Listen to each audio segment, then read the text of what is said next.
Hola mis amigos de YouTube y de Facebook, ¿cómo están otra vez? Aquí con mi hermano Vicente. Fíjate que te quiero platicar una anécdota que me pasó a mí con unos vecinos donde yo vivo. Ellos tenían un perro labrador grandote, muy bonito, dorado. Las patotas estaban casi del tamaño de mi mano, así. Grandote. Increíble, el perro estaba precioso, grandotote. El animal se paraba y yo mido 1,92. Yo creo que el animal medía como 1,80. Como yo. Poderoso el perro, poderoso, muy bonito, sí. No sé si te ha tocado o te ha tocado así alguna vez que llegan unas señoras con un niño chiquito y traen la Biblia. No sé qué religión es. Hermanos separados. Bueno, esos. Digamos, hermanos separados. Y llegan y te tocan y te dicen que te quieren hablar de la Biblia o que te, te regalan un cuadernito y esto, ¿no? Muchas veces. Yo tengo entendido que ellos no creen en la Virgen. Bueno, no vamos a meternos a fondo, ¿sí? Te voy a platicar rápidamente para que nuestros amigos escuchen lo que pasó. Es algo un poco raro y chistoso a la vez, ¿sí? Mis vecinos no tenían cancel afuera de su casa. Entonces el perro no lo podían tener dentro de ella, ¿sí? Porque pues ellos preferían tenerlo afuera de su casa, pero lo que hicieron al perro no le pusieron una cadena, esas que se usan normales, de esos de castigo, porque la reventaba, las tronaba de la fuerza que tenía el animal. Entonces tuvieron que poner una cadena de esas que usan en las casas, de esas gruesotas, así, en el cuello. Como la que me trae mi esposa a mí. Exactamente. Y pusieron como una alcayata fija en la pared, junto con la cadena, para que el perro... Vamos a ponerle que este es el límite de su casa. El perro llegara aquí y no alcanzara a morder a la gente. Se parara aquí pero no podía pasar más de ahí, de ese límite, ¿no? Ándale que llegan estas señoras a tocar a las casas y cuando no se habían fijado en el perro, ¿no? Cuando ven al perro, el perro se levanta embravecido, pero gruesamente, así, ladra y ladra el perro, enojado el perro.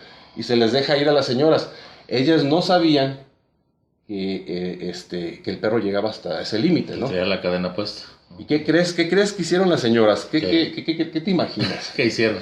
Lo evangelizaron. Virgencita de Guadalupe, por favor, ayúdanos, Virgencita, ayúdanos. Ellas sentían que el animal las iba a despedazar, porque unos pinches colmillones así gigantes que tenía el perro y el animal impresionante, te digo.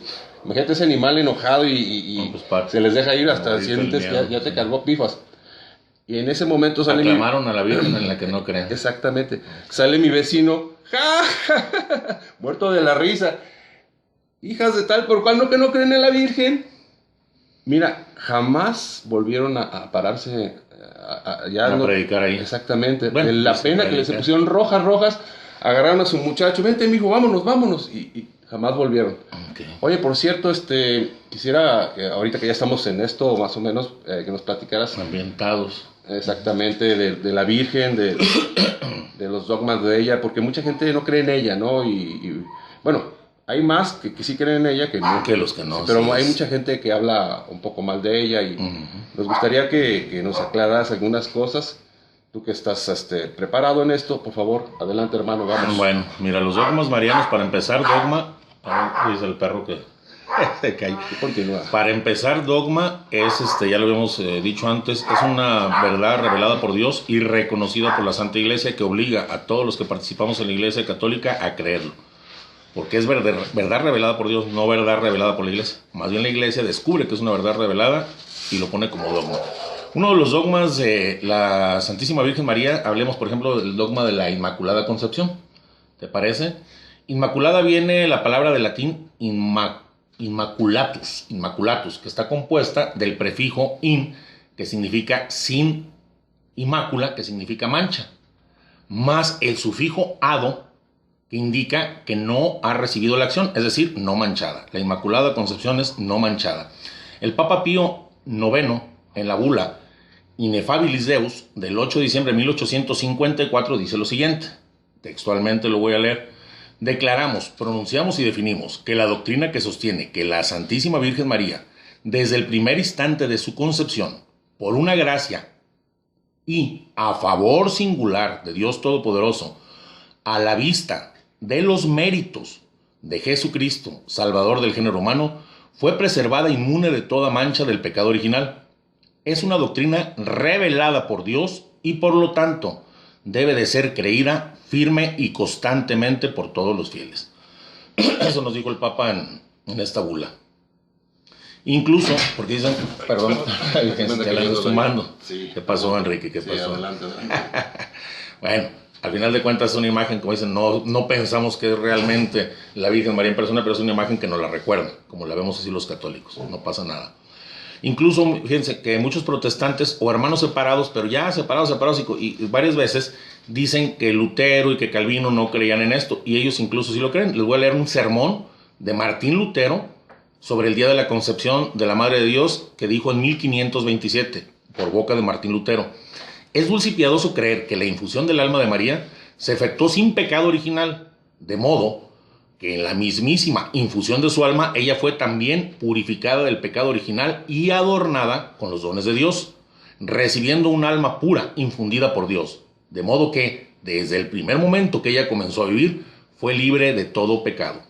Esto lo dijo Martín Lutero, no lo dijo un sacerdote, no lo dijo la Iglesia Católica, sino Martín Lutero, una vez separado de la Iglesia Católica. Podemos ver algo, porque dicen que los dogmas de marianos dicen que no están fundamentados en la Escritura. Y por eso este tema se llama así. Se llama, los dogmas marianos están fundamentados en la Escritura y en la lógica. Porque la lógica humana, la razón no va peleada con la fe, y la lógica nos dice que sí. Vamos a ver. En Lucas del 1:26 al 28 dice: al sexto mes fue enviado por Dios el ángel Gabriel a una ciudad de Galilea llamada Nazaret, a una virgen desposada con un hombre llamado José, de la casa de David. El nombre de la virgen era María. Y entrando el ángel le dijo, escuchemos bien: alégrate, llena de gracia, el Señor está contigo. El saludo original con el que el ángel la saludó, en las palabras originales, la fuente nos dice que le dijo: Jaire que jaritomene, Jaire que jaritomene, del griego. Y en latín el saludo, después, una vez que se convirtió la Biblia al latín, fue conocido como Ave María gratia plena Dominus tecus. Dios te salve María, llena eres de gracia, el Señor está contigo. ¿Qué quiso decir el ángel? ¿Qué quiso decir el ángel cuando le dijo a María llena de gracia? ¿Qué es lleno? Un vaso, esta taza. ¿Qué es lleno? Esta taza, si está más o menos hasta aquí, 99% no es lleno. Hasta aquí, hasta el límite. Que sea 100% es lleno. A la Virgen María le dijo llena, plena de gracia. ¿Qué quiere decir? Que en ella no había pecado alguno. Ya vimos que inmaculada quiere decir que no es manchada. Ya vimos los prefijos y cómo se maneja esta palabra. Bueno, el ángel la saluda Jaire que jaritomene, que no tiene ninguna traducción al latín ni al español, ya que más que una palabra es un concepto. Pensemos esto, no es una palabra, es un concepto que indica que desde siempre, por siempre y hasta siempre, María fue llena de gracia. Es esta sola palabra en griego, esta sola palabra nos revela que la Virgen fue concebida sin pecado, y viene en la Sagrada Escritura, está fundamentada en la Sagrada Escritura. Esta palabra en griego nos revela que la Virgen fue concebida sin pecado. Que jaritomene, la palabra que usó, viene de tres palabras: charito, mene y que. Charito, que significa gracia; que, prefijo que nos indica un estado presente por una acción completada en el pasado; y mene, un participio pasivo, o sea, la acción es realizada por otra persona, no por la propia Virgen. Resumiendo, llena de gracia por Dios, por voluntad eterna y voluntad divina de Dios. El ángel no está diciendo que María está llena de gracia en ese momento, llena de gracia ahorita, sino que está llena de gracia por siempre, desde antes, ahorita y para siempre. Eso es lo que indica la palabra, que está dividida, que son tres frases. Esta palabra se usa en la Escritura nada más para ella. Mucha gente que le he dicho me dice: no, pero también en la Escritura decía que Esteban estaba lleno de gracia. Sí, también dice que Esteban está lleno de gracia, pero es diferente, porque no es desde siempre, es en ese momento. Dado que el término que se usa cuando se habla de Esteban, cuando lo apedrean, y que vio el cielo abierto, que estaba lleno de gracia, la palabra es pleres charis, pleno de gracia. Esto lo podemos checar, y por eso les siempre ir a las fuentes y ver cómo estuvo escrita la Escritura, en la traducción, en el tiempo, en la cultura, qué quería decir. Hay que checar todo esto, no nomás podemos hablar. Mucha gente: es que no tienes conocimiento de la Escritura. Los que no lo tienen son los que no se van a las fuentes o a las raíces de la palabra. de lo que está diciendo. Ningún ser sobre la tierra, tú sabes que ningún ser sobre la tierra antes de que nuestro Señor Jesucristo muriera y pagara la redención por nosotros, el rescate podía estar lleno de gracia. La gracia se devuelve a nosotros. La gracia fue perdida por Adán y Eva por el primer pecado original, y esa gracia la perdemos todos y no la podemos haber recuperado hasta después de la crucifixión de nuestro Señor Jesucristo, ¿sí? Mucha gente dice, es que María también tuvo que ser rescatada o redimida, porque nadie podía tener la gracia. Por eso Esteban no tuvo la gracia hasta en el libro de los Hechos de los Apóstoles, muchos años después que murió nuestro Señor Jesucristo. Cuando lo apedrean y lo matan, estaba lleno de gracia, porque la gracia ya había sido renovada en nosotros y comprada por la cruz de nuestro Señor Jesucristo, que pagó el rescate en la cruz por nosotros. Pues también la Virgen fue redimida, como dicen los hermanos separados. Sí fue redimida, pero hay dos maneras de redimir, hay dos maneras de rescatar. La más perfecta es la preventiva, no la de la acción. Ya caíste, te levanto. Es una manera de rescatar. La otra, antes de que caigas, te detengo. A esto llamamos redención curativa y redención preservativa. Cristo no hubiera sido un perfecto redentor, porque Él es perfecto en todo lo que hace. Un perfecto, sí, por lo menos, en un solo caso, no hubiera redimido de la manera más perfecta a alguien. Y ese se lo guardó. Y se lo guardó para su Santa Madre, que fue redimida antes de caer, sin mancha desde el momento de su concepción. Esto lo hizo nuestro Señor Jesucristo por dos cosas. Una, por amor a su Santísima Madre, la Virgen María. Cuando señalo el cuadro, no estoy señalando a la Virgen María en persona, estoy señalando una imagen que nos lleva a nuestra mente y nuestro entendimiento a saber de quién estamos hablando, ¿ok? Para que no digan que adoramos los cuadros. Y otra la hizo por honor y por honra propia, porque Él es Dios. Al final de cuentas, aunque se anonadó haciendo semejante a los hombres en todo excepto en el pecado, sigue siendo Dios y lo será eternamente, lo ha sido. Es el principio, el alfa y el omega, el principio y el fin. Y Dios, por su honra, lo hizo. ¿Cuándo hemos oído por ahí, dice un santo, que un arquitecto que edifique una casa para él, propia para él, con sus propias manos, con su propio material, con su propio dinero para él, permita que sea ocupada por un enemigo propio, un enemigo de él? Pues si no lo hace un arquitecto, mucho menos nuestro Señor. ¿Cómo iba a permitir Dios que una vil, la palabra, criatura, como Satanás, una vil criatura, como Satanás, porque es una criatura, le dijera a nuestro Señor, ¿sabes qué? María, antes de ser tu madre, fue mi esclava. ¿Y por qué le podría decir eso? ¿Lo puede decir nosotros? Sí. Porque se es esclavo de aquel que se le vence, y lo dice nuestro Señor, no yo. Se vuelve siervo uno de aquel que le ha vencido, dice nuestro Señor en la Sagrada Escritura. Dice, en verdad os digo que todo el que comete pecado es esclavo del pecado, y es palabra de Dios. Entonces Él no iba a permitir que María fuera la esclava de su enemigo, pues bueno, no de toda la vida, porque del momento en que se creó Satanás para acá, Lucifer, porque él no tiene existencia eterna, pero Dios sí. Hay algo muy bonito, muy padre, que me gusta hablar a mí, y para mí es un santo, bueno, no es un santo, es un beato. El doctor Juan Duns Scoto, voy a hablar de una persona preparada, por eso digo un poquito su currículum. Nació en Escocia en 1266, entró en los franciscanos en 1279, fue ordenado sacerdote en 1291, estudió filosofía y letras en 1288 y estudió teología en Oxford, alguien preparado. En una disputa pública había más de 200 teólogos que decían que María no había nacido sin mancha del pecado original, y él se quedó callado y escuchó a todos. Al final, cuando le tocó su turno, refutó a todos y los cayó por medio de la Sagrada Escritura. Demostró con la Sagrada Escritura que el privilegio que tiene María está conforme a la fe cristiana. Hay tres preguntas que hizo que me encantan y que es lo que nos dice. Por eso estos dogmas están fundamentados en la fe, pero en la lógica, hermano, en la lógica. Si alguien no tiene lógica, pues alguien que no piensa. Dijo así, preguntó a todos los presentes, más de 200 teólogos, sacerdotes, cardenales, personas del pueblo, y les dijo: a Dios le convenía que su madre naciera sin mancha del pecado original. ¿Esto era lo más honroso para él, sí o no? Y todos contestaron una vez: sí, a Dios le convenía que su madre naciera sin ninguna mancha. Segunda pregunta, dijo: ¿Dios podía hacer que su madre naciera sin mancha del pecado original?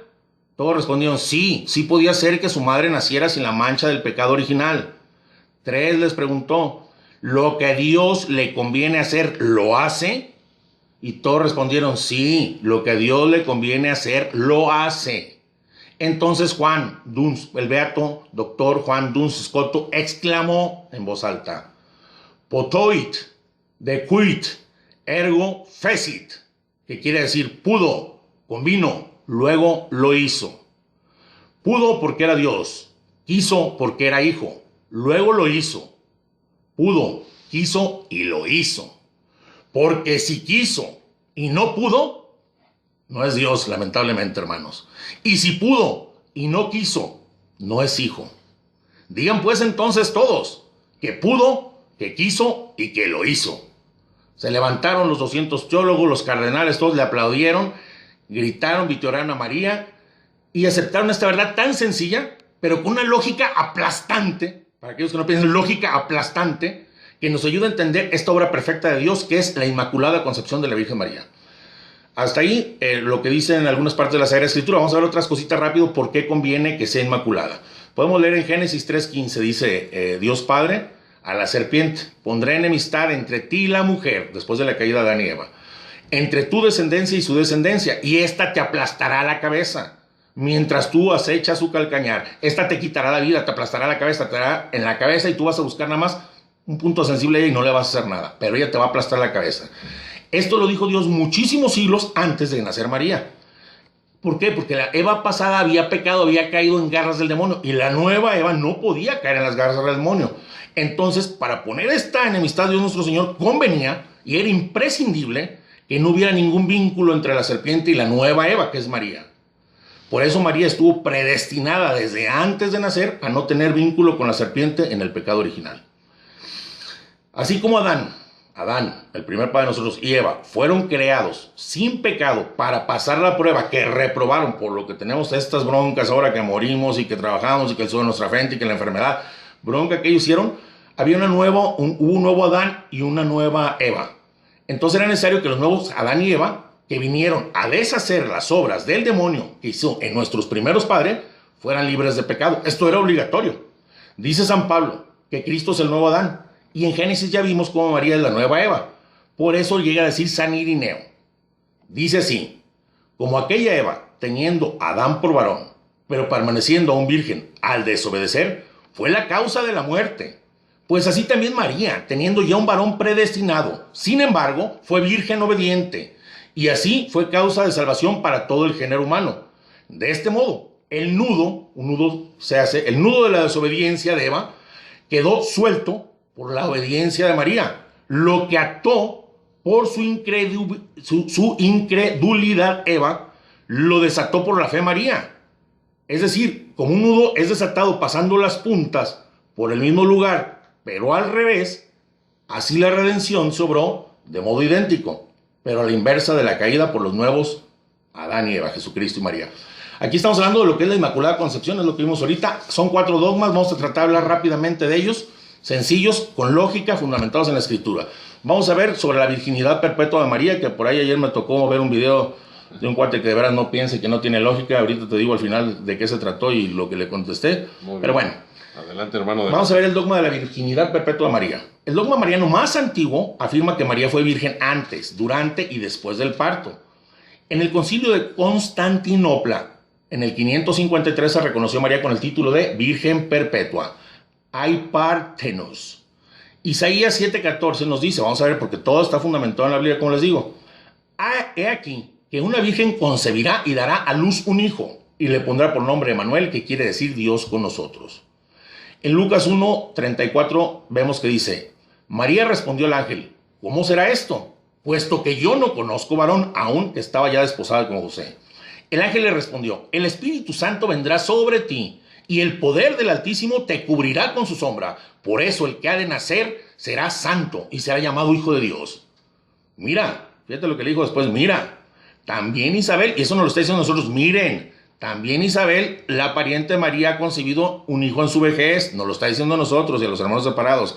Y este ya es el 6º mes de aquella que llamaban estéril, y nos lo está diciendo nosotros, porque ninguna cosa es imposible para Dios. Y es palabra de Dios. Se lo dijo a la Virgen, pero nos lo está diciendo más bien a nosotros. Nada es imposible para Dios. Algunos protestantes dicen que María tuvo más hijos, creen que fue virgen nada más hasta el nacimiento de nuestro Señor Jesucristo, y se basan, según ellos, en la Biblia en 3 palabras que dicen. Una que dice hasta, otra que dice hermanos de Jesús, y otra que habla de un primogénito. Vamos a ver las 3 palabras rápidamente. Hasta. En esta se basan los hermanos separados para decir que tuvo más hijos, como el cuate del video que escuché ayer. Dice, despertando José del sueño, hizo como que el ángel del Señor le había mandado, y tomó consigo a su mujer, y no la conocía hasta que ella dio luz a un hijo, y le puso por nombre Jesús. Ellos dicen, hasta ahí no la conocía, pero después sí. Vamos a ver. La palabra hasta no significa que después que naciera Jesús tuviera relaciones. Se trata de dar a entender que Jesús es obra directa de Dios, que no tuvo nada que ver José, obra divina. El hasta no significa más, ya que está señalando un pasado y no un futuro. Ahorita vamos a ver por qué. En la misma escritura, todo está fundamentado, dice en la segunda de Samuel 6:23, nos dice, fíjate, y Nicol no tuvo hijos hasta el día de su muerte. Y dirán los hermanos separados, pero después sí, porque dijo hasta. Pero a lo mejor después del día de su muerte tuvo hijos. Igual que dicen que María, ¿eh? Bueno. Y luego en el Salmo 110 dice, siéntate a mi derecha hasta que haga a tus enemigos estrado de tus pies. Le dice el Padre al Hijo. Pues lamentablemente, después de que los ponga a los enemigos como estrados de los pies, ya no se va a poder sentar a la derecha del Padre. Ya no, porque aquí nomás hasta. Ya después ya cambia la situación. Así dicen los hermanos separados. En Mateo 28:20, pura escritura, leemos. Y he aquí que yo estoy con ustedes todos los días hasta el fin del mundo. Pues qué tristeza. Porque según los hermanos separados, después del fin del mundo, ya no estará con nosotros. Qué tristeza. Porque dijo hasta el fin del mundo. Ya después ya no. Ya cambia. Está hablando del futuro. Está hablando del pasado. Te la voy a poner fácil. Yo te digo, Enrique, mi hermano que está aquí, fue el mejor alumno hasta que terminó su carrera de abogado. O sea que ya nunca vas a poder ser buen alumno. Nada más hasta. Ya después cambia la cosa, dicen los hermanos separados. Hablando de la palabra hasta, hay que usar la lógica y la escritura. Vamos a hablar de los hermanos de Jesús, que son las tres que refutan por qué la Virgen no sigue siendo virgen y tuvo más hijos. Dicen ellos, en Marcos 6:3, no es este el carpintero, el hijo de María y hermano de Santiago, José, Judas y Simón. Así dice la escritura. El video que vi ayer le cambia y no dice así. Aquí es la palabra real que dice, no es este el carpintero, el hijo de María. Él dice, no es este el hijo del carpintero y de María. No es cierto, eso no dice la escritura, dice textual y la pueden checar. Váyanse a las fuentes. No es este el carpintero, el hijo de María y hermano de Santiago, José, Judas y Simón. Se pregunta la gente. La misma Biblia nos dice quiénes son estos personajes, quiénes son Santiago, quiénes son José, quiénes son Judas y quiénes son Simón. Dice en Mateo 27:55, también estaban allí observándolo cuando estaba crucificado nuestro Señor, todos, algunas mujeres que desde Galilea habían seguido a Jesús para servirlo. Entre ellas estaban María Magdalena, María, madre de Santiago el menor, y José. Aquí están dos de los hermanos. María, madre de Santiago el menor y José, y la madre de los hijos de Zebedeo. No está la Virgen María, está María, la madre de el menor, de Santiago el menor y de José. Bueno, vamos a ver dónde están los otros dos. Se escondieron. Entonces estos dos no son hermanos, pero vamos a ver dónde andan los otros dos. Ya hablamos aquí de Santiago y José, pero también dice Judas y Simón. Vamos a ver dónde andan. Dice, los nombres de los 12 apóstoles son estos. Primero, Simón. Ahí está Simón, llamado Pedro, y su hermano Andrés. Santiago el de Zebedeo y su hermano Juan. Felipe y Bartolomé. Tomás y Mateo, el publicano. Santiago el de Alfeo y Judas Tadeo, que era primo de Jesús. Ahí anda el Judas, el otro que dicen que es su hermano, el primo. Simón el cananeo y Judas Iscariote, el mismo que él lo entregó, y es palabra de Dios. Ahí andaban los otros que dicen que son sus hermanos, que andaban con él. Debemos saber que el Nuevo Testamento fue escrito en griego, por eso hay que ver los idiomas, las fuentes, se los he dicho muchas veces, hay que ver eso antes de hablar. El Nuevo Testamento fue escrito en griego, pero por hebreos, y la palabra hebrea que significa hermanos, primos o del mismo clan, se dice adelfos. El griego tiene una palabra específica para primos que se dice anepsios, pero los traductores hebreos usaron adelfos, la que significa primos, hermanos, del mismo clan, del mismo grupo, para traducir la palabra aramea hermano. No lo digo yo, váyanse a las fuentes, ahí está. Que incluye primos, tíos y personas del mismo clan, ¿ok? El mismo adelfos que se usa en el Nuevo Testamento se usa en la tradición del Antiguo Testamento por los 70 sabios en la Septuaginta, que luego hablaremos de la Sagrada Escritura. En Génesis 14:14 veamos esto, para que vean cómo decir que porque dice hermanos son hermanos de Jesús, vamos a ver unos casos en la Escritura.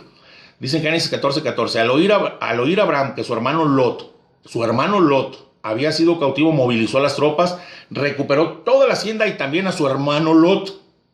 Y todos sabemos que Lot no era su hermano, era su sobrino, hijo de su hermana, pero aquí le llaman a su hermano, adelfos Lot, como dicen adelfos de Jesús. Hay que entender las palabras. Vamos a ver algo un poquito hasta más vergonzoso para los que no tenemos lógica. Dice, Primera de Crónicas. David pues congregó a todos en Israel, en Jerusalén, para subir el arca de Yahvé al lugar que había preparado para ella. De los hijos de Coat, está hablando de clanes, agarró a Uriel el jefe y a sus hermanos, 120 hermanos tenía Uriel.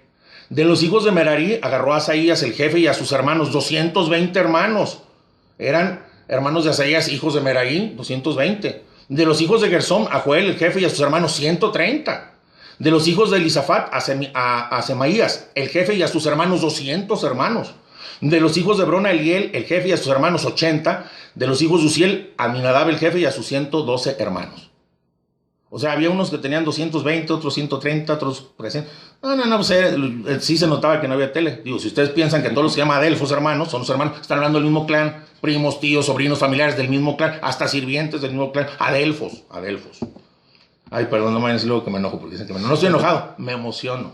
Es diferente. Muy bien. Échale. Igual podemos ver, les voy a decir algunas palabras, chéquenlas en la escritura donde se habla de adelfos hermanos y que no son hermanos, podemos ver.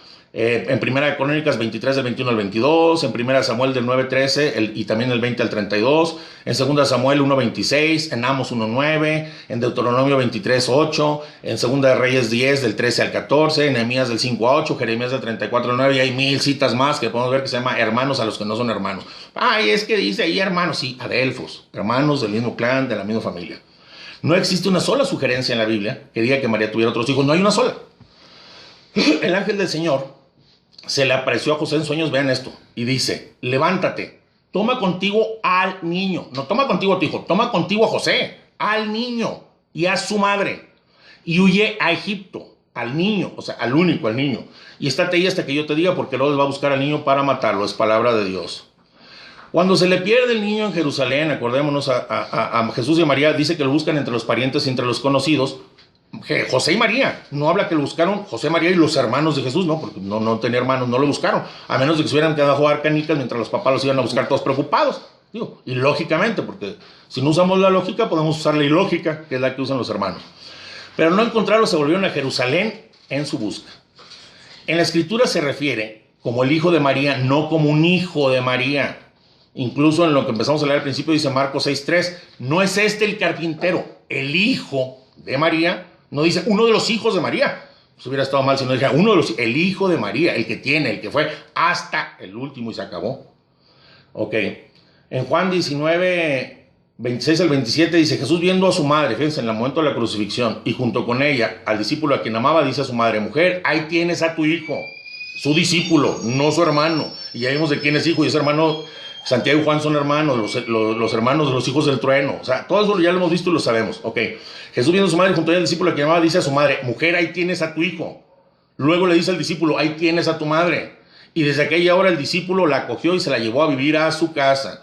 Algo totalmente fuera de orden, porque en el pueblo judío, en el pueblo hebreo, una mamá sola era tan amada por Dios, incluso que a la viuda de Naín le resucitó a su hijo, nuestro Señor Jesucristo en vida, porque era difamada, era deshonrada, no se le daba trabajo, no se le daba nada. Era como una maldición de Dios que estuviera sola y que no tuviera más hijos con quien se quedaran.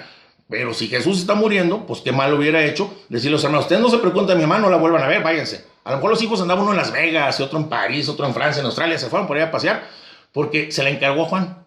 Si se la encarga a Juan es porque no tiene más hermanos, se la encarga a uno de sus discípulos y se la lleva a vivir a su casa. Y en Juan nos la da como madre a todos. Bueno, y primogénito, la última palabra por la que dice, no, es que hasta hermanos de Jesús, ahora primogénito. El hecho de que Jesús sea primogénito no significa que la Virgen María tuviera más hijos después de que dio a luz a Jesús, su primer hijo, sino significa más bien que antes de Jesús la Virgen no había tenido otro hijo, su primogénito el primero. Vamos a ver por qué era importante esto. La ley, al hablar del primogénito, no le importaba si en algún momento nacía otro después, no le importaba la ley, sino solamente el primogénito. ¿Por qué? Porque era muy importante para los judíos, porque el primer hijo quedaba consagrado a Dios totalmente. Esto lo vemos en Éxodo 13:2. Dice, habló a Moisés diciendo, conságrame todo primogénito, es un orden de Dios, ya sean hombres o animales, míos son todos míos, es palabra de Dios. Esto y no otra cosa es lo que enseña el Evangelio, es decir que Jesús fue el primogénito. En ningún caso quiere decir el primero de otros. Los protestantes, fíjense, ahí les voy una cosa sobre este tema, la virginidad de María. Los protestantes dicen que no creen en el purgatorio. Le digo, ¿por qué no crees en el purgatorio, hermano? Cuando me preguntan, ¿no está en la Biblia? Bueno, pero se puede asumir, está así. No, es que nosotros no asumimos. Lo que no está en la Biblia no lo creemos. Ellos dicen que no creen en el purgatorio porque no está en la Biblia y que no lo asumen. Pero sí creen que María tuvo más hijos. Y le digo, ¿de dónde sacan esto? Lo asumimos de la Biblia, aunque no está escrito. Diría este cuate, que alguien me explique, o sea, que alguien me explique, yo no entiendo. ¿Verdad? Bueno, los protestantes como nosotros suelen saludarse como hermanos. Hola, mi hermano, y sus predicadores se dirigen a la asamblea como queridos hermanos, dice el pastor. Y sabemos que todos, a veces hay una asamblea o una congregación de 500 hermanos. Queridos hermanos, dice el pastor. Sabemos que no son hijos de una misma madre y sería ilógico, como él es ahora, que las generaciones futuras dijeran, mira cuántos hijos de una sola madre había en esa congregación. Perdón. Bueno, estamos hablando de la Inmaculada Concepción, la Virgen María, dos más que son rápidos para que veamos los dogmas tan fundamentados en la Escritura y en la razón y en la lógica. Si no hay razón y lógica, de nada nos sirve la Escritura. Digo, no podemos entender nada, no podemos razonar. Dios por eso nos dio la razón, que la fe la complementa. La maternidad divina de María. ¿Por qué María es Madre de Dios? La fiesta de María, Madre de Dios, Teotocos, es la más antigua que se conoce en Occidente. En las catacumbas de Roma, donde se reunían los primeros cristianos a celebrar la Santa Misa, ya se encuentran pinturas con esta inscripción, Teotocos, Madre de Dios. María no fue Madre de Dios eternamente, comenzó a ser Madre de Dios cuando Dios quiso entrar en el tiempo y hacerse hombre, dice la Sagrada Escritura. Al llegar a la plenitud de los tiempos, envió Dios a su Hijo nacido de mujer, de una mujer, de una humana. ¿Cómo puede ser María la Madre de Dios si entonces ya existía antes de que naciera? Nos dicen los hermanos. Bueno, madre es quien engendra. Jesús fue engendrado en el vientre de María y Jesús es Dios. Entonces es Madre de Dios. Vamos empezando con lo simple. Un poquito más. La verdad de que María es Madre de Dios es parte de la fe de todos los católicos. El dogma del Concilio de Éfeso, en el año 431, es el primer dogma mariano que existe, donde se llama Teotocos. Aunque esto parece centrarse en María, le ponen mucha atención a María y buscaron hacer un dogma mariano. No. La bronca aquí no era ver si María era la Madre de Dios. La bronca aquí era que estaban los arrianos y muchos decían que Dios no era verdadero hombre. Aquí se buscó saber que Cristo era 100% hombre y 100% Dios. Una vez que se determinó que es 100% hombre y 100% Dios, y María es realmente madre del 100% hombre, es María, Madre de Jesucristo. Y vamos a ver por qué, porque es una persona. Lo que se buscaba ya no era si María era la Madre de Dios en los concilios. Somos cristocéntricos. Buscaban que la gente no dijera herejías y que Cristo no era verdadero Dios y verdadero hombre. Cuando se detecta esto, entonces se dice, bueno, si Jesús es verdadero hombre, verdadero Dios, y María es su madre, pues María, entonces, por consecuencia, es Madre de Dios. Que no era lo que se buscaba, pero a eso se llegó, que era lo que el Señor sí quería que viéramos. La maternidad divina de María es el culto que profesamos nosotros, por eso, porque es madre del verdadero Dios, porque creemos y amamos a Cristo y por eso la amamos a ella en consecuencia porque es su madre. No es nada más a ella y a Cristo por aparte, no, a ella la amamos porque entendemos este dogma. Dice que incluso en el Concilio de Calcedonia en el año 451, en el que Cristo fue declarado verdadero Dios y verdadero hombre, unos años después fue declarado verdadero Dios y verdadero hombre, nacido por nosotros y por nuestra salvación, de María Virgen y Madre en su humanidad, entonces sí se reafirmó la maternidad de María. La maternidad divina es el fundamento, es como lo decía. Miren, les voy a explicar una cosa sencilla de entender. Así como toda madre humana, no es solamente madre del cuerpo, sino de la persona. Por ejemplo, mi mamá, que está aquí, es mi mamá. Y yo no le voy a decir, no es mamá de mi cuerpo, es mamá de una persona, de Vicente Javier González Álvarez, de una persona. Mi mamá, yo no le digo, hola mamá de mi cuerpo, si no le digo mamá de una persona, ¿sí? Porque mi cuerpo y mi alma juntos constituyen una sola persona, Vicente González. Si yo solo fuera un cuerpo, sería un cadáver. Y si solo fuera un alma, pues sería un espíritu. Entonces requiero ser alma y cuerpo para ser una persona. Y entonces poder llamar a quien me parió en el cuerpo, no en el alma, porque el alma me le puso Dios. Ella me parió en el cuerpo y le puedo decir perfectamente mi mamá, aunque no haya creado mi alma. Pues así María dio luz a una persona, Jesucristo, no a dos naturalezas, una persona que unida va a estar eternamente en la unión hipostática donde se hace verdaderamente hombre de Dios, una sola persona, Jesucristo, y entonces Él es ambos, es Dios y es hombre, y Él también le llama a su mamá, como lo haría yo, no dice, hola mamá de mi cuerpo, eso no. El Papa Clementino en el Concilio de Éfeso dice, si alguno no confesare que el Cristo es verdaderamente Dios, esto es para los que creemos que Cristo es Dios, y que por tanto la Santísima Virgen es Madre de Dios, porque parió según la carne al Verbo eterno de Dios, hecho carne, sea anatema, sea separación de la iglesia. Es para los católicos. La cita, vamos a ver una cita. ¿Y dónde está la cita bíblica? La cita bíblica más importante que afirma que María es Madre de Dios está en Lucas 1, 41 al 43, y dice así, y sucedió, escuchen bien, que en cuanto oyó Isabel el saludo de María, saltó de gozo el niño en su seno, e Isabel quedó llena del Espíritu Santo y exclamó con gran voz, bendita tú entre las mujeres y bendito el fruto de tu vientre. ¿De dónde a mí que la madre de mi Señor venga a verme? Es palabra de Dios. Dice la Escritura que llena del Espíritu Santo, Isabel la llamó Madre de Dios, Madre del Señor, porque el Señor es, como decía David, vi al Señor decirle a mi Señor, estaba refiriéndose a Dios. Entonces, Isabel, llena del Espíritu Santo, la llamó Madre de Dios. Es por esto que los hermanos no la reconocen, porque para reconocer a María como Madre de Dios, lo único que se ocupa es lo que tenía Isabel. Antes no lo había reconocido, por eso la Escritura afirma, y quedó llena del Espíritu Santo. El día que estén llenos del Espíritu Santo, van a reconocer que María es auténtica Madre de Dios, como lo reconoció Isabel.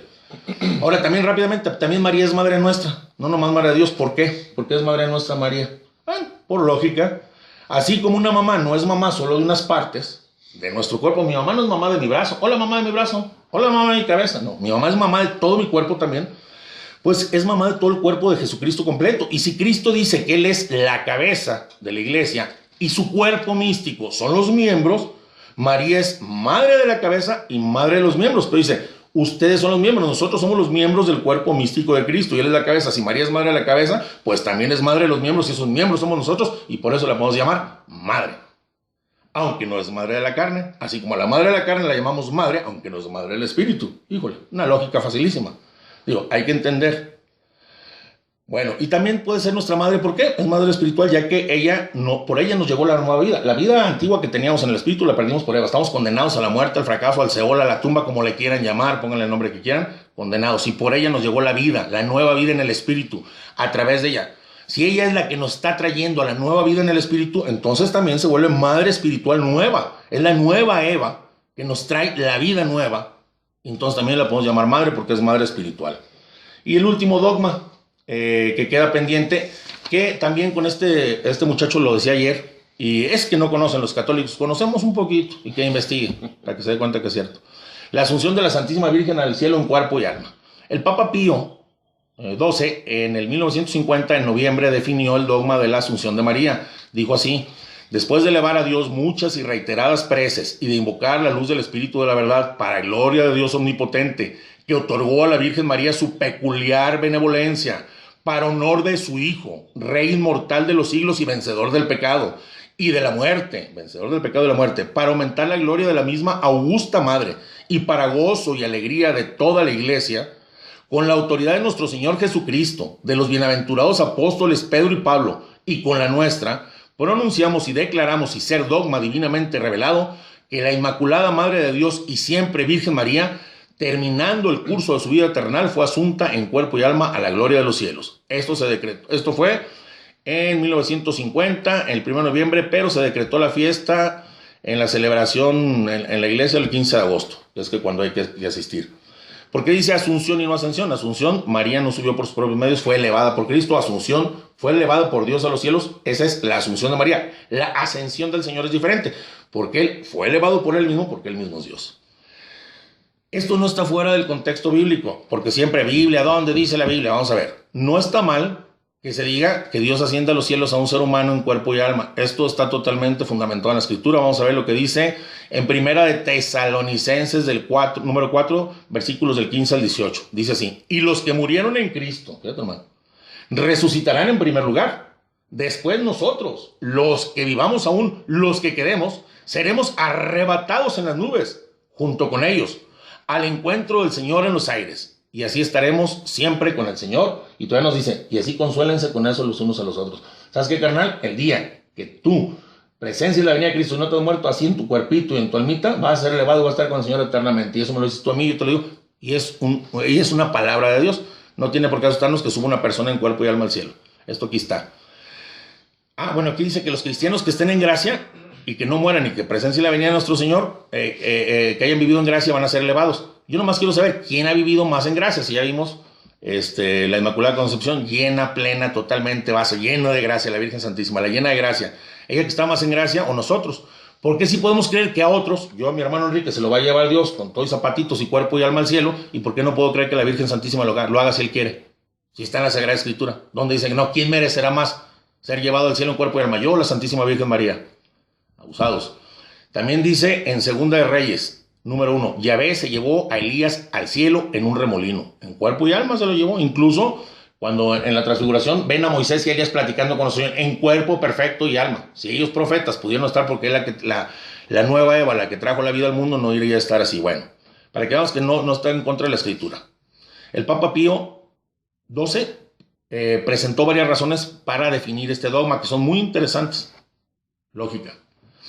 Ya hemos hablado de los dogmas. Empezamos con la Inmaculada Concepción. ¿Por qué le fue asunto al cielo? Precisamente porque la descomposición del cuerpo es consecuencia del pecado. Después del pecado de Adán y Eva, nos íbamos a podrir ahí y luego ya nos iba a llevar el Señor. Es una consecuencia del pecado. Y como María careció y no tuvo pecado, entonces ella estaba libre de la ley universal, de la corrupción, de la tumba. Estaba libre de esa ley, pudiendo entonces entrar prontamente en cuerpo y alma en la gloria del cielo. Si está libre de esa ley, ¿para qué la deja aquí el Señor? No tiene que pagar ya absolutamente nada. El Señor hace lo que conviene y cuando conviene. A ella no convenía que se pudriera aquí porque ella no estaba metida en la ley de la corrupción de la carne. ¿Sí me explico? Igual que a nuestro Señor Jesucristo en el libro de Isaías, prefigurando la crucifixión, se le dice: no dejarás que tu santo experimente la corrupción. Pues él tampoco dejará que su Santa Madre la experimente, porque no tenía pecado y no tenía por qué. No había un por qué. Así como el segundo Adán, Cristo, fue inmaculado, la segunda Eva también fue inmaculada. Y así como el segundo Adán, Cristo, no experimentó la corrupción, pues tampoco María, la segunda Eva, la experimentó. Y así como en ella fue anticipada la redención por los méritos de Cristo antes de caer, pues así mismo fue anticipada su asunción, a la que vamos a ir todos, que no nos asuste, a los que Dios quiera. Segundo que puso el Papa, la maternidad divina, lo que vamos a ver. Como el cuerpo de Cristo se había formado del cuerpo de María, era entonces conveniente que el cuerpo de María participara de la suerte del cuerpo de Cristo, que allí estaba en los cielos. Ella concibió a Jesús, le dio luz, lo alimentó, lo cuidó, lo estrechó contra su pecho. Pues no podemos imaginar que Jesús permitiera que el cuerpo que le dio vida llegara a la corrupción, así de rápido. Yo, si pudiera que mi mamá no se fuera a la tumba y no se pudriera, lo haría. ¿Tú lo harías por tu mamá? Si pudieras que no se fuera mejor a la tumba y podría, madre, te llevo, y la puedes mandar y no sé si lo harías, sí. ¿Tú lo harías, Gaby? Claro. ¿Tú lo harías, Ale? Todos lo haríamos. Ok, pues somos más buenos que Dios. Porque nosotros amamos a nuestras madres y las respetamos. Y Él no. Él que dio el cuarto mandamiento: honrarás a tu padre y a tu madre como no amará a la suya. No hay que ser tontos. Lógicamente, si yo pudiera, lo haría. Él pudo, quiso y lo hizo también, llevársela al cielo. La virginidad perpetua, que es otra cosa. Como su cuerpo fue preservado en integridad virginal, siendo un tabernáculo viviente, nada más para Dios, consumado el curso de su vida, recibió la glorificación del cuerpo y alma. Si no permitió que se corrompiera a la hora de tener un hijo, mucho menos en la muerte. No tenía absolutamente ningún caso. Lo haría por maldad. Para que sepa lo que siente. Aunque no tenga necesidad, que se pudra. Eso no lo hace un buen hijo y menos Dios. El fruto pleno de la redención. La madre, fíjense, ¿cuál es el fruto pleno de la redención? ¿Qué es lo más fregón que nos dio la redención de Cristo? Estar en el cielo con cuerpo y alma glorioso y resucitar. Es el fruto de la redención. La Madre del Redentor, por su íntima participación y colaboración en la obra del Redentor de Cristo, después de que fue consumada la redención, pues también después de que se consumó el curso de su vida natural de la Virgen sobre la tierra, recibió entonces la glorificación del cuerpo y del alma. Ella recibió el fruto pleno de la redención, porque ella fue partícipe en la redención. Y si no, pues qué mal el Señor, que no le dio a su madre lo que él mismo tuvo, y si los dos vinieron a redimir. Él es el Redentor y ella colaboró en la redención. Y si no le dio el fruto, ella ya no tenía para qué quedarse. No tenía pecado, no había sido corrupta, no nada. Se la lleva, claro, porque hablemos de eso. Es un hijo que ama a su madre, Jesús. El que nos dio un mandamiento, el cuarto: honrarás a tu padre y a tu madre. Y aquel que nos dijo también: hombres, amen a sus esposas como Cristo amó su iglesia. Es palabra de Dios. El Espíritu Santo, su esposo, le iba a dejar aquí. Ustedes amen a las esposas, yo a la mía. No, ahí la dejo. Entonces, qué mal ejemplo nos da. Bueno, el Papa Juan Pablo II señaló que en la Asunción de la Virgen podemos... Fíjense lo que dice el Papa Juan Pablo II, con esto termino. Y va directamente contra el video. Yo, cuando estaba escribiendo eso, me llegó el video después. Dios por algo hace las cosas, lo que dice el Papa Juan Pablo II. Para aquellas mujeres protestantes que están en contra de que María fue asunta al cielo y que María fue virgen. Para las mujeres, más que para los hombres, se les va. El Papa Juan Pablo II señaló que en la Asunción de la Virgen podemos ver la voluntad divina que promueve a la mujer con igual participación que el hombre. A iguales, hombre y mujer. Siempre una pareja. El origen del hombre: una mujer y un hombre. En la historia de la salvación, una mujer y un hombre. Pues igual en el proyecto de Dios del ideal escatológico, cuando regrese nuestro Señor, debía estar un hombre y una mujer. Por eso, en la gloria, junto a Cristo resucitado, hay una mujer resucitada, María, misma dignidad que nos da como humanos, Cristo es 100% Dios, pero 100% hombre. El Señor eleva a las mujeres a la misma dignidad y dice, no, ella no está, pues no, tampoco tú, mija. Las está elevando el Señor a la misma dignidad. Por favor, por el amor de Dios, hay que pensar. Y eso lo dice el Papa Juan Pablo II, tanto como el hombre como el de la mujer. Bueno, la Asunción entonces es una victoria de Dios confirmada en María. Para que las mujeres vean, caray, confirmada en María y asegurada para todos nosotros que somos humanos. Ella es mujer, pero nosotros somos humanos y carne como ella. Entonces estamos viendo que si ella se la llevó y está así gozando, y ese fruto de la redención lo vamos a tener nosotros. Nos debería dar gusto que estuviera allá. Entonces sí es cierto. La Asunción es una señal y promesa de la gloria que nos espera a todos nosotros. Cuando el fin del mundo, nuestros cuerpos resuciten y sean reunidos con nuestras almas. Con esto acabo lo de los dogmas. Voy a platicar rápidamente el video. Este cuate habla del video de ayer, que la Virgen nada más es un vaso, una vasija, un traste que Dios usó para sus planes y para venir al mundo. Y le contesté a este cuate así, nada más porque una mujer abajo le puso un comentario, felicidades, bravo, tú sí sabes. ¿Una mujer? A un cuate que parece misógino, que está hablando que a la mujer se le usa como un traste, como un vaso. Dios usó a María como un vaso y como un traste. Nada más para cumplir sus planes. Aquel que nos amó y que entregó la vida por amor a nosotros y que nos ama más que los propios ángeles y permitió que los ángeles por nosotros, la usó como un traste, dice. Entonces, dice Dios, dice nuestro Señor Jesucristo que prediquemos con el ejemplo. Él entonces nos predica el Hijo como en el ejemplo que su mamá es un traste. El Espíritu Santo, que es el esposo de María, nos predica que su esposa es un traste, una vasija que se usa. Y el Padre, amante de la hija más amada de María, nos predica que su hija es un traste. Entonces hay que tener mucho cuidado. O seguir el consejo o no seguirlo. Si lo seguimos, a ver que nuestra mamá es nomás un traste, una vasija. Nuestra esposa es nada más un traste, una vasija. Y nuestras hijas van a ser usadas por otros como traste o vasija. Pensamiento totalmente misógino en contra de las mujeres. Muchachas, hermanas separadas, no se dejen guiar por protestantes, sobre todo misóginos. Dense su valor. No respetan. Dense a respetar. Entiendan las palabras. Usen la lógica. Usen la escritura. Esto está fundamentado en la Sagrada Escritura, en la razón y en la lógica humana.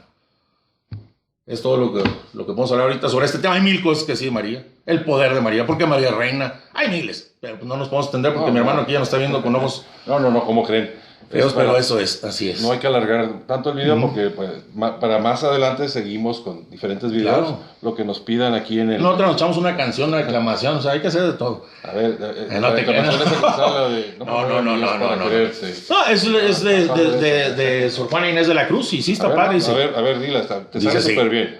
Padrísimo. No me mueve mi Dios para quererte el cielo que me tienes prometido, ni me mueve el infierno tan temido para dejar por eso de ofenderte.